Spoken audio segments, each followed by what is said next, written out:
Hello and welcome again. I'm Christina Balanos and I'm delighted to actually present this very interesting panel. We will talk about impact finance, concrete solutions to transform the real economy.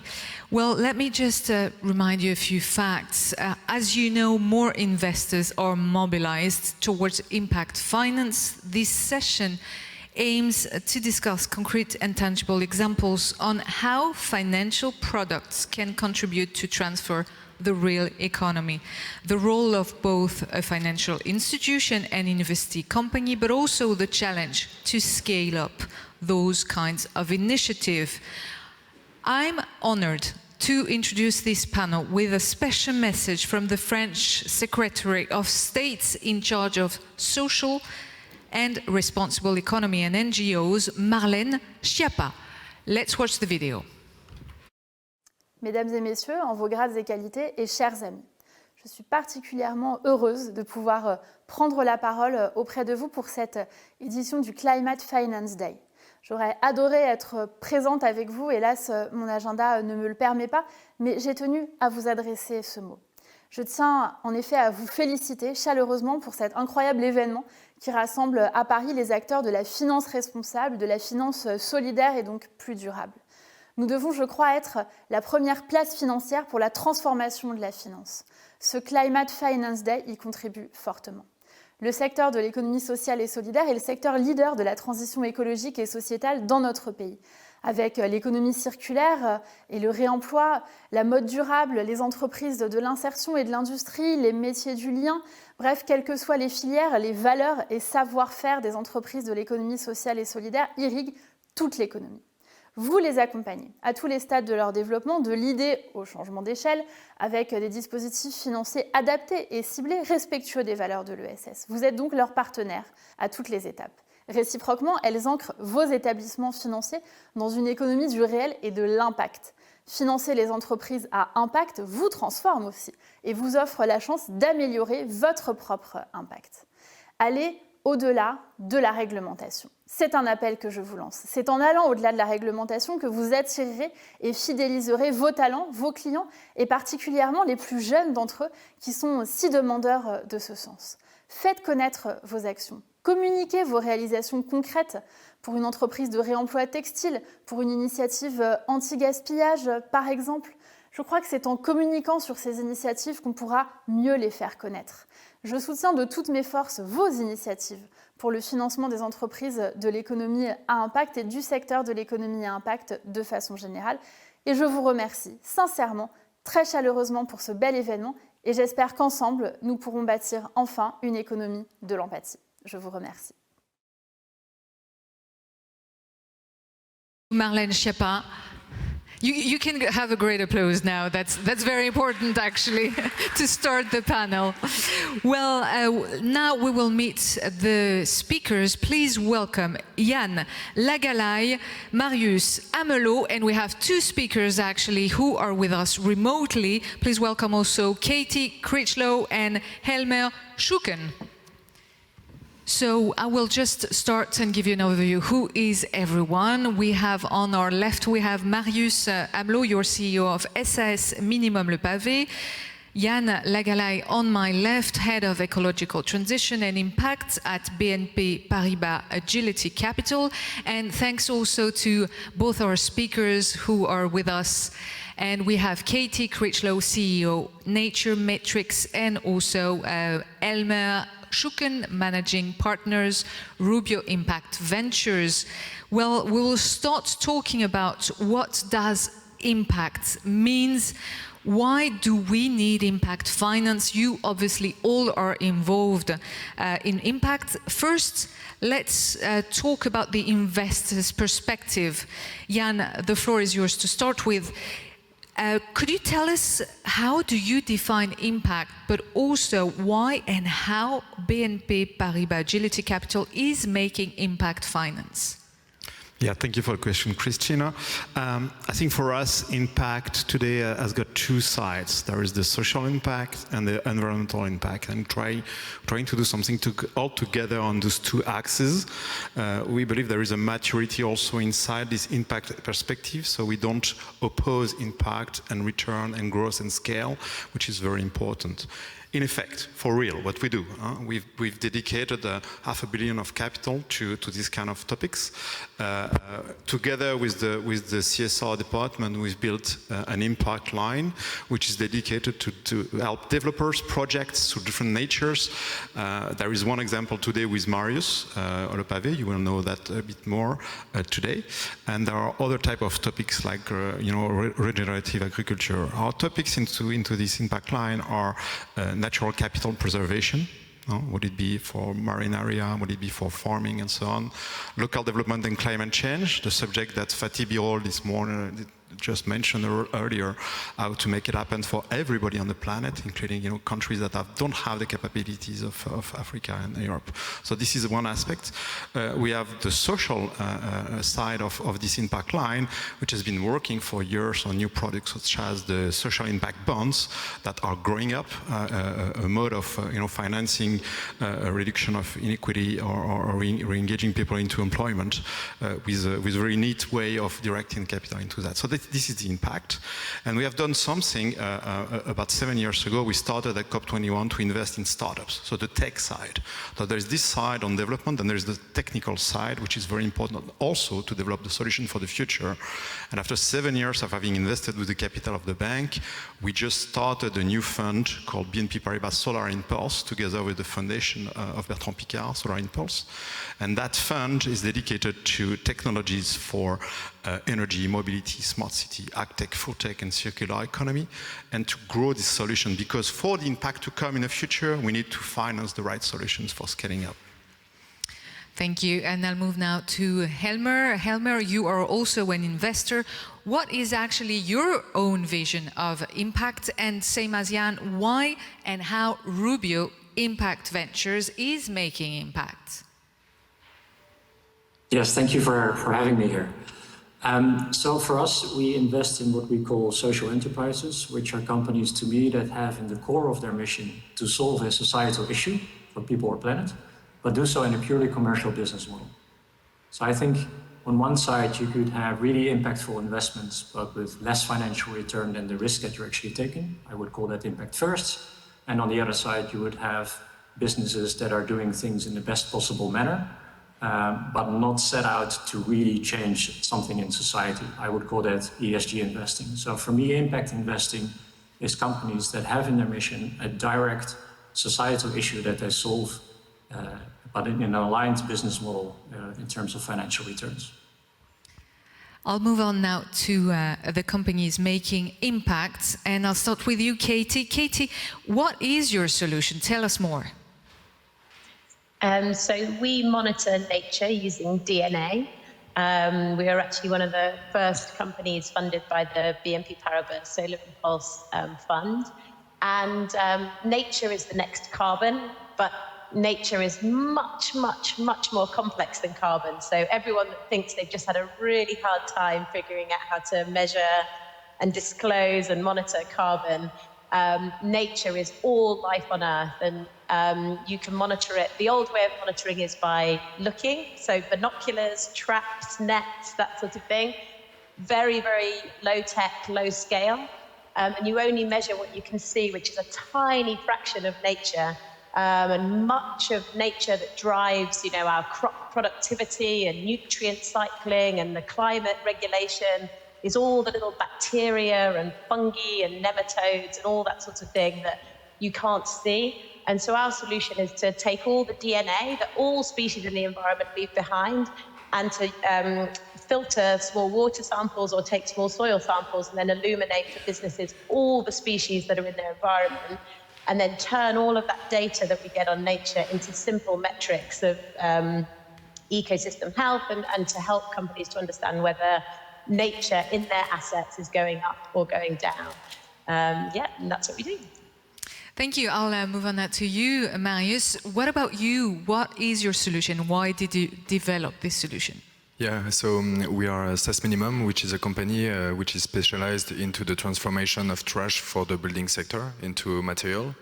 The first product that we launch is Le Pavé, which is a product that is produced with 100% of plastic waste. It's 100% recycled and also recyclable, which is really important for us. This material is used for many use, like within the interior and the building sector. It allowed us also to divide by 3 up to 10 the carbon emissions regarding like other material that would be used regularly. By this activity, what we aim is really to transform the way that industry is working by creating value at 3 levels: economical, social, and environmental, which drives us every day. The way we are working is really in between 2 huge sectors. Like the first one is the trash sectors, and the other one is the building sectors.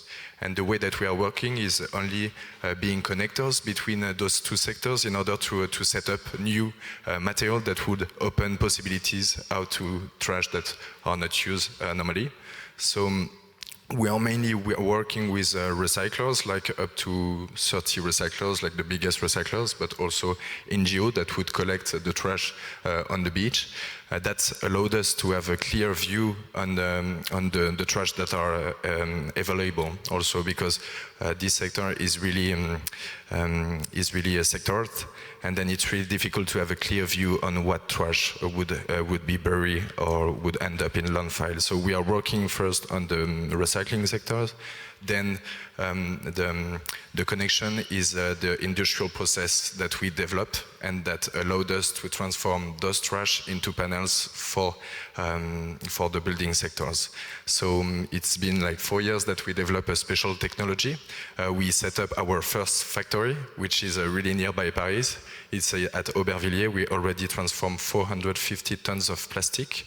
And what we aim is like to develop it and to make it 4 times bigger within 12 months.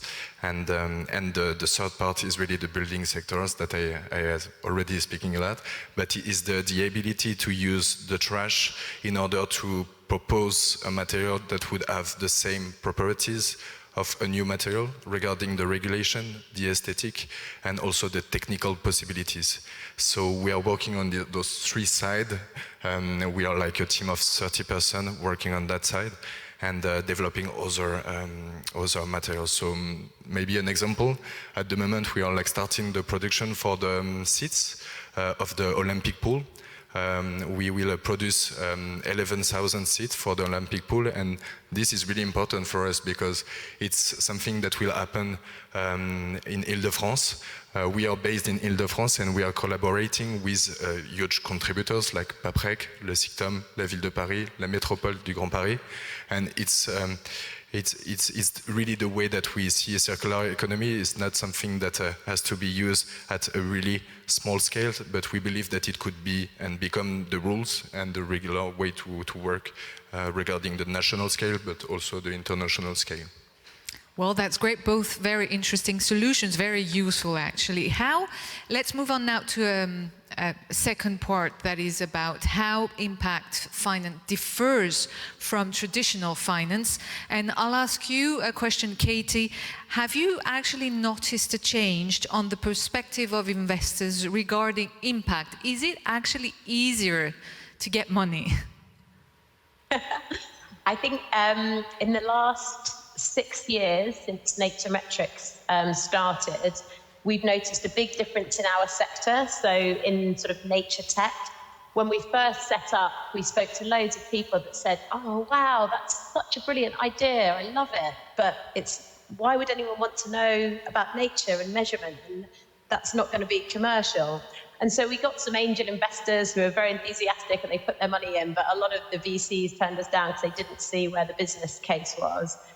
Then a few years ago, lots of people were interested in us, but they were trying to shoehorn us into sort of climate tech buckets. And so we often got asked lots of things about how can nature help climate? And it can, but nature's really important in and of itself, not just as a mechanism to support the climate. And I think it's certainly in our last round where BNP Paribas and a number of others came on board, we were batting people away because there's loads of interest now in nature tech and biodiversity measurements and nature progress. And so we've certainly felt over the last sort of 5 to 6 years a really big surge in interest in the sector that we're in. And I'd say the interesting thing is now we were turning a lot of people away in that last round because actually there's not that much nature tech out there at the moment. There needs to be more. And so one of the things I would say to the sector is,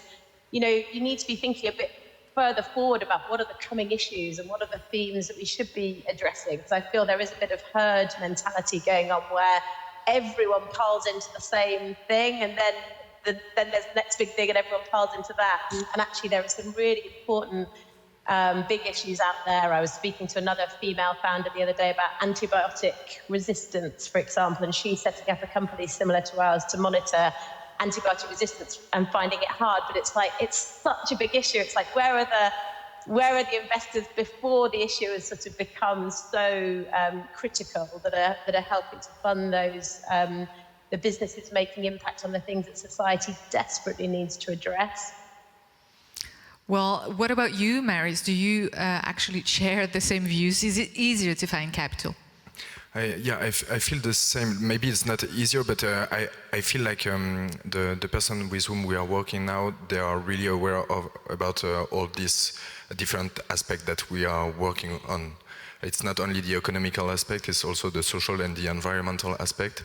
And when we started 5 years ago, it was really different, like being an industrial startup, working on the recycling of trash was really hard to sell within the incubators that was mainly focused on tech or SaaS. So we had to put even more of our energy into that, but it finally worked. And now we feel that it's totally different. When I go back to the incubators that helped us at the beginning, now there are plenty of companies that are trying to follow this kind of industrial development, trying to develop social entrepreneurship and stuff. So that has really changed, but it has not changed only for the impact and financial sector, but I feel like it changed at every level. And for us at the moment, it's really nice because we see that the financial sectors is moving on and also the political sectors is moving on, and also the demand regarding the consumers is asking for those kind of solutions. So I think we are like at a momentum, and it's nice because we don't have that many time to move on and to try to develop our companies.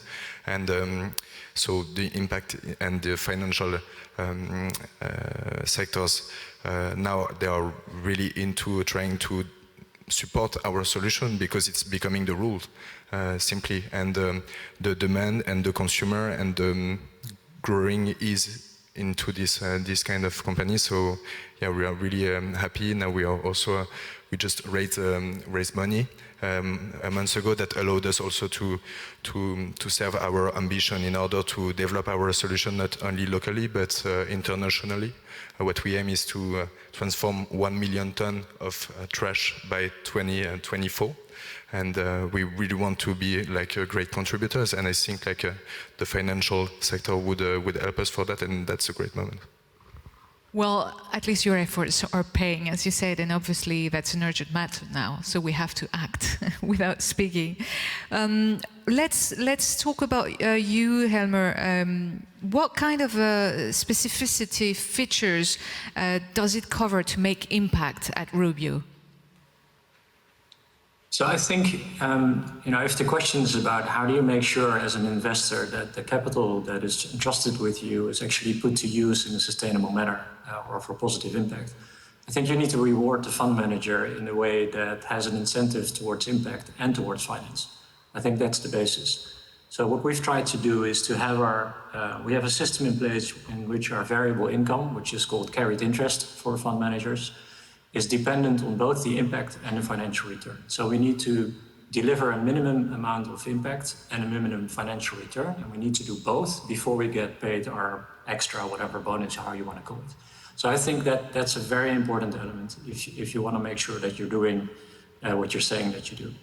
And in the way in that we do that is that we go through a system where we would ask the companies that we consider investing in to describe very exactly what societal issue they're solving, what problem, how they are doing that, who the beneficiaries are, and what the scale and depth of that is. So how many people are you reaching and how much better are you making their lives? And the product of that too is what we'd call the impact. And there's two other elements that we would add to that. One is the additionality, what would have happened if we don't invest? Does somebody else pick it up? And the other one is what we would call systemic impact, which means if this company starts, for instance, recycling the plastic into chairs for a stadium, would that inspire or consider the rest of the industry to start doing that as well? So I think that's the systemic impact that we're trying to do. And all of that needs to be, as I said at the beginning, aligned with finance. So the impact should never be a dilemma in terms of financial. So what we do to consider investment, you would normally look at a financial forecast. We insist on having an impact forecast as well. And we set that forecast as a target for ourselves, which is then validated by an independent impact board. Otherwise, we're setting our own targets. And if you set your own targets, that's a little bit tricky. So for a governance point of view. So we have an independent board of academics and investors who would say this is the right KPI in terms of impact. The formula you're using is right, and it's ambitious enough to be substantial. And that whole system goes for every investment that we do. Well, I'll turn now to you, Yann. When you select companies such as SAS Minimum, Le Pavé, for your impact investments, what are you looking for? Well, first we're looking at a management, a team that is a sound management. They need to inspire confidence. They need to have the skills that tell us they're going to go to the end, and that's all. We call it impact intentionality. I think the commitment of the persons constituting that company, because it's a journey. I have a lot of respect for entrepreneurs. When you invest in a company, you need to be sure you're investing in the right team. So the team is key. The second thing is that when what Marius is doing is very challenging, because he needs to sell product to a very old-fashioned industry, the construction industry. So the other thing you check for this kind of company and any others is the adequation to the market, the time to market. What you're producing, is it something that the market needs today? And if not, it's being forced by some kind of regulation, some kind of push. So in that case, it's very important. And the third thing, in the case of industrial aspects, such as Le Pavé, is the supply. What are you doing? And when you're in a circular economy, one of the biggest issues for circular economy companies is to be sure you get access to the right product at the right price without spending too much money of acquiring that. And in the case of Le Pavé, it was very well done. They know exactly what type of product, for what kind of end product. Marius didn't say that, but he's an architect. So as being an architect, he understands very well the end market. And that is how the circular economy company, in our sense, can work, because you understand every piece of the value chain of what you're doing. That's great. Let's talk about impact measurements with a focus on biodiversity. One of the key pillars of impact is obviously measurement. So I'll ask you, Katie, a question now. Impact measurement is even more difficult on biodiversity because there is no consensus on the metrics and because the impacts are very local.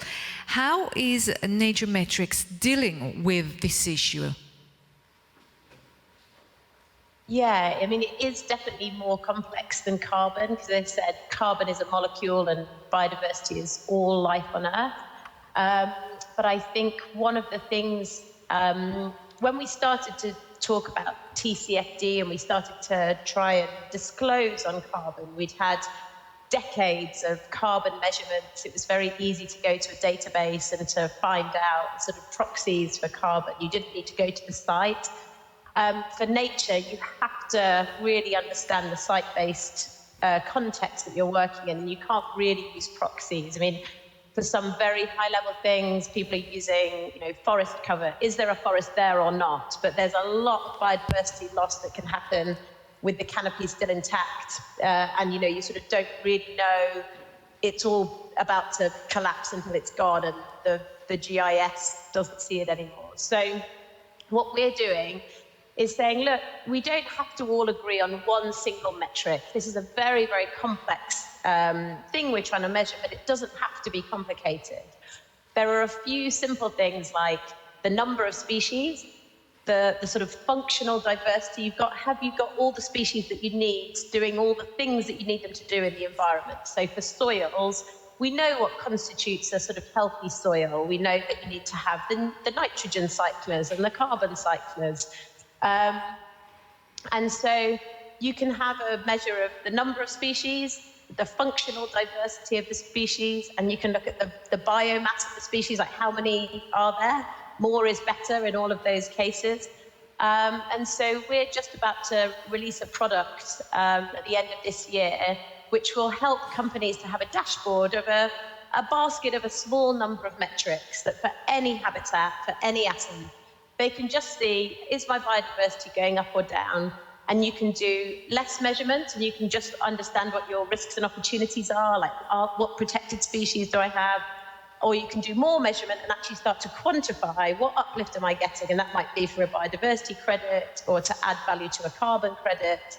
And so we're trying to make what is a very, very complex subject simple, and over time new metrics might start to come out, but if you've got the data and if you've got the baseline and you've been measuring over time, you know, the different stats that you can apply and the different metrics that you can then weight to create the sort of hallowed single metric will come, but we don't have to wait and sit in, you know, many conferences and many rooms debating before we actually start to go out and get some measurements and start to really try and see what works at the scale we need it to. And so that's what our companies, we're working with companies in over 80 countries across the world, are already starting to do, to just get down to business on actually taking their measurements and looking at what's possible. Well, actually, it means that in a few months or maybe a few years, we will have not only carbon metrics, but more and more biodiversity metrics. That would be great, actually. I will ask you the same question, Yann. You invested in nature metrics with a Solar Impulse Fund. Why did you decide to invest in that? Well, the thing that is important that we saw, and you saw again this morning, a lot of companies doing carbon monitoring. And I think we are in a good direction for that. We believe at BNP Paribas, and we've been, you know, with the CSR department pushing on the new task force for natural capital disclosure, that the biodiversity is the next big thing to tackle. And it's related to climate change, but it's something additional. It's like a bigger wave coming onto Earth on the sixth mass, you know, extinction of biodiversity. So to be able to measure is the first thing, because people, companies, any human action needs to be properly measured. And the subject is very complex, to be honest. And honestly, Naturmetrics is the only company we know, we might have missed some, but that is capable of making that very complex subject cheap. First thing, it's accessible for many. If you're making a building, if you're doing a plant, if you're doing any kind of activity, you can monitor beforehand. If you're hurting something in biodiversity, and you can monitor throughout time. So with the perspective for us, that will be a financial disclosure. The same way companies are declaring today their carbon emission, they will have to declare what they are doing bad to the nature. And we think carbon metrics, nature metrics, sorry, has got the right, you know, commoditization at the beginning, the right angle, and we hope it's going to be the, you know, the one making it happen. That's great. Well, Helmer, I'll get back to you. What is the methodology of Rubio Impact Ventures to measure impact? Do you have any insights on biodiversity measurement? That's a difficult question to answer, to be honest. Biodiversity is a multi-headed monster, I would say, to measure. So my simple answer would be probably call Katie and ask her how to do that, but that's too easy. I think there's three elements which I think can be looked at. One is land system change. So a lot of land has been converted to livestock or for human use, which reduces habitats, soil health, and water flows. So I think we can measure land change. If whatever you're doing, you're changing the land back to natural habitat, soil health, and water flows, that's one thing. Second, I think, is what Katie was also alluding to, the nitrogen and phosphorus flows. The fertilization, has a huge impact on that. So if you can develop products that do not interfere with the nitrogen and phosphorus flows, for instance, biological fertilizers or specific natural fertilizers, then that could be one thing. And then third, I think it's on the chemical pollution and novel entities. So toxic and long-lived substances all have irreversible effects. So reducing chemical pollution and novel entities into nature, I think, is a third element. Thank you. I'll move on now to one last question to each of you, and this is an important question as you're very much involved in impact. What are, according to you, the levers to scale up impact finance? I'll start with you, Marius. Yeah, for us, the way to scale up the impact finance is just to consider the impact finance as the regular way to work, and we were saying it's important to have a biological regulation, environmental regulation. But what we've seen from our side with Le Pavé is that during the following years. Previous year, sorry, we've seen that it was not only environmentally interesting, but also that everything that we were trying to put on is also practical for all the person that we are working with. And if I take the building sector, during the COVID, there were many craftsmen or buildings that were not able to build because they don't have any material. And since we say that we need to build something that capitalized on natural resources, disponible resources, which are trash, and we need to transform it locally, it makes sense for the environmental, it makes sense for the social impact, but also it makes sense for the ecological transition that needs that. And for us, we are really optimistic because it's a great challenge. It will change the way that we are all working, and it will help us being more effective regarding the economical side, but also more effective regarding the social and the environmental side. So maybe we shouldn't try to change everything. We should just try to take all the energy that is everywhere and to be aware of what is changing actually in order to move on in the right direction. And that's a work that we are trying to do every day, questioning the best way to improve our also impact regarding all the level, and the economical impact is also one of the most important for us. Katie, what's your take on that? Yeah, there's a few things. I mean, I think I've been in the sustainability industry for 20 years, and you tend to have a lot more representation of females and other diverse groups.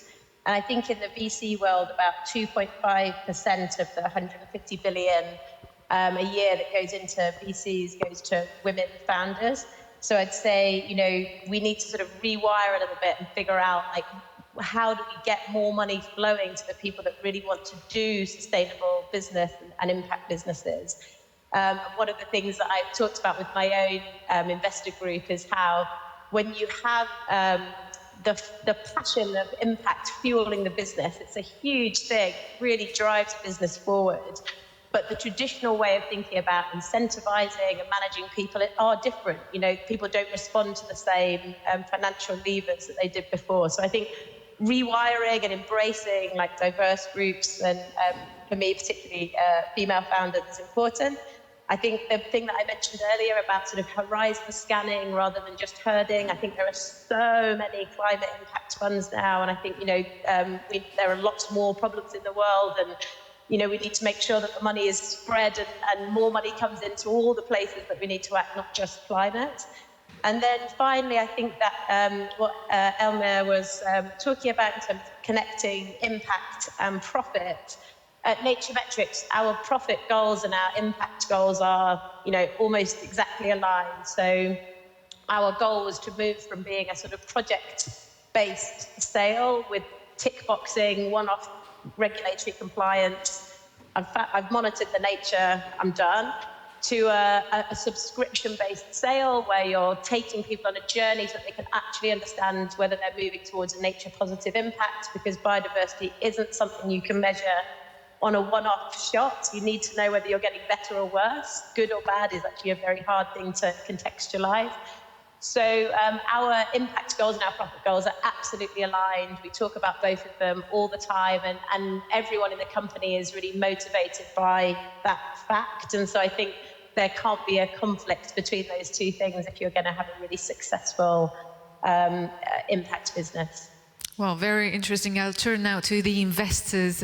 Yann, what about you? What do you think? What are their levers to scale up impact finance? The levers is to deliver performance on both sides, to make people understand you don't have to oppose impact and financial return. That's the first step in your head, in everybody's head. You know, that has to change. It is changing, actually. It's not as changed. Then the second lever to me is to attract the big money into these subjects. So that's what I'm doing every day with the Solar Impulse Fund, and we'll do more with our impact line in the future. Redirect the money from institutional, insurance company, where all our money is, pension funds. They need to understand that, and you see more and more people, intermediate, helping that to happen. I'm thinking about, one of our strategic advisory board is Jacqueline Van Den. She's working for Carbon Equity, which proposes to attract this capital of institutional and redirect that to the impact subjects. So I think there is the idea of educating the people so that impact is not something with low return, which is more or less what the financial people are still thinking. Demonstrate that there is value into that, and the value is not only financial. There are other KPIs that needs to be as much important. So the scaling is that. That's great. Well, last word to you, Helmer. What's your point? What do you think? So I think there's three elements that are really important to scale this up. One is on incentives, second is on sort of being flexible in asset classes, and third is on regulation. So on the incentives part, I think we really need to rethink how we incentivize decision makers in any business. If you're a supermarket manager and your income is dependent on turnover and margin, you're not going to go for the healthy products and the products that do no harm to the planet. So I think that's an element to start. And the second part is on the asset classes. I think traditional venture capital cannot solve the problems we face on this planet, nor can banks individually. So we need to be more flexible, where project finance goes in earlier stage to develop new technologies. If we're going to build steel or produce steel without any CO2 emissions, we cannot solve that by just using venture capital. So all asset classes need to be sort of flexible in stages and phases. And putting the money in where it is needed. And then thirdly, regulation. I think the EU is doing a really good job at pushing on the energy agenda with ETS and carbon borders and those kind of things. And I think on food and agriculture, or what we've been talking about, biodiversity, there needs to come a push from there as well, because otherwise it won't go quick enough. Well, thank you very much. A great applause to all of them. Thank you.